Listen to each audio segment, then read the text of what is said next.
ఇటీవల కురిసిన భారీ వర్షాలకు రెండు తెలుగు రాష్ట్రాలు వణికిపోయాయి.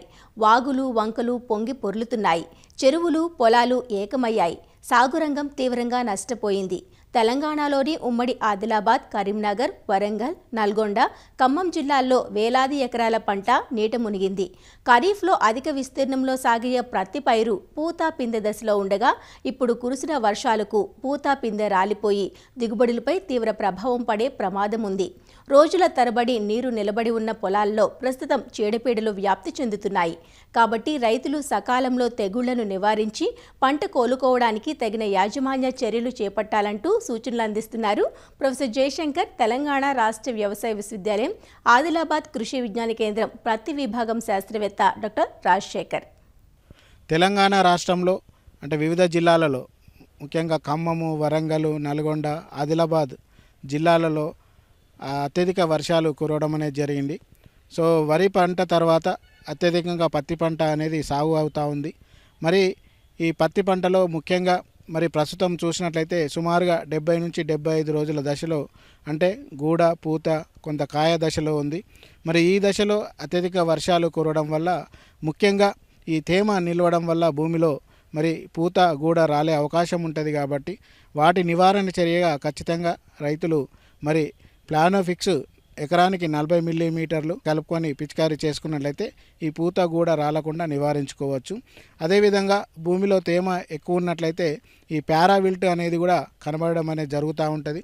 సో దానికి ఏంటంటే చేనులో ఉన్న నీటిని కాలువల ద్వారా బయటకు తీసివేసినట్లయితే 2 రోజుల తర్వాత మొక్క యథావిధిగా వచ్చే అవకాశం ఉంటుంది. అయినా కూడా కొంత వడలిపోయిన సందర్భాలు కనబడినట్లయితే 19 10 గ్రాములు, దాంతోపాటు ఫార్ములా 4 5 గ్రాములు లీటర్ నీటికి కలుపుకొని పిచికారీ చేసుకోవాలి.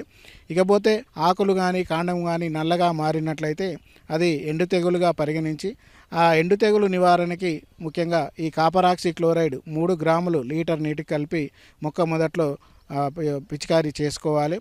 అదేవిధంగా 4వ దఫాగా ఎరువులు వేసుకునే అవకాశం ఉంది. కాబట్టి మరి తేమ తీసివేసిన తర్వాత నీటిని తీసివేసినాక తేమ తగ్గినాక ముఖ్యంగా యూరియా 25 కిలోలు, అదేవిధంగా పొటాషు 10 నుంచి 12 కిలోలు కలుపుకొని ఎకరానికి వేసుకున్నట్లయితే మరి ఆ పూత గూడ మరి అదేవిధంగా మొక్క బలంగా పెరిగే అవకాశం ఉంటుంది.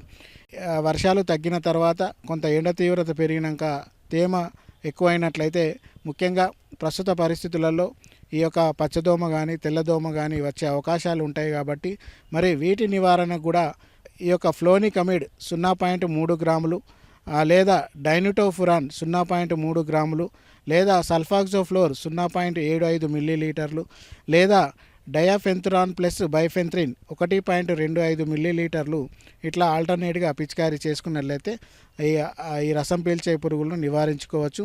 అదేవిధంగా ఇప్పటి నుంచి అంటే కాయ దశలో ఈ యొక్క గులాబీ రంగు పురుగు అదేవిధంగా కాయకుళ్ళు కూడా సుమారుగా 30% వరకు నష్టపరిచే అవకాశం ఉంటుంది. కాబట్టి మరి ఈ యొక్క గులాబీ రంగు పురుగు నివారణకి లింగాకర్షక బుట్టలు పెట్టి వాటి ద్వారా వాటిని గమనించుకొని ఈ యొక్క పిచికారీ మందులు అయినటువంటి ఈ ఎమామెక్టిన్ బెంజయేట్ ప్లస్ ప్రొఫెనోఫాస్ కలిపిన మందుని 1.4 గ్రాములు లేదా లాంబ్డా సైలోత్రిన్ ప్లస్ క్లోరాంథినిప్రోల్ అనే మందును 0.4 మిల్లీలీటర్లు లేదా ఇండాక్సోకార్బ్ ప్లస్ ఎస్టామిప్రిడ్ అనే మందుని 1.25 గ్రాములు లేదా స్పైనోటరమ్ అనే మందు 0.9 మిల్లీలీటరు లీటర్ నీటికి కలుపుకొని పిచికారీ చేసుకున్నట్లయితే గులాబీ రంగు పురుగును నివారించుకోవచ్చు. అదేవిధంగా కాయకుళ్ళు అంతర్గత కాయకుళ్ళు కానీ బాహ్య కాయకుళ్ళు కానీ నివారణ చర్యగా ముఖ్యంగా ఈ కాపర్ ఆక్సీ క్లోరైడ్ 3 గ్రాములు లేదా ప్రాపికొనజోల్ 1 మిల్లీలీటరు లీటర్ నీటికి కలుపుకొని పిచికారీ చేసుకున్నట్లయితే ఈ కాయకుళ్ళను కూడా నివారించుకోవచ్చు. సో ఈ విధంగా ప్రస్తుత పరిస్థితులలో సమస్యలను గమనించి తగు చర్యలు చేపట్టినట్లయితే మరి ముఖ్యంగా పంట మంచిగా దిగుబడి వచ్చే అవకాశం ఉంటుంది.